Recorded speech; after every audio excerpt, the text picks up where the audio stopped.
First, place your noodles and soup base into a bowl. Then add 1.5 cups, 350 milliliters of boiling water to the bowl.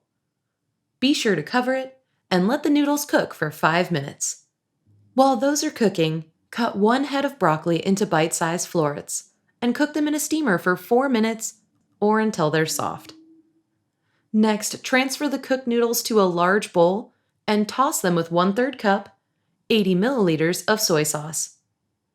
To make the dressing, add 4 tablespoons, 50 grams of granulated sugar, 1 chopped clove of garlic, and an inch or 2.5 centimeters piece of ginger, peeled and chopped, 1 teaspoon or 2 grams of crushed red pepper flakes, to a food processor and pulse everything until it's finely ground.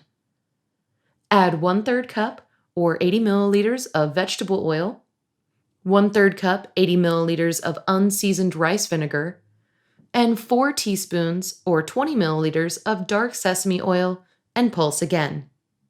Toss the noodles in the dressing and then add the cooked broccoli along with 1 large shredded carrot and 1/4 of a large purple cabbage, sliced, 1 red bell pepper, seeded, cored, and thinly sliced, 3 small green onions, sliced, and 1.5 cups or 150 grams of mung bean sprouts.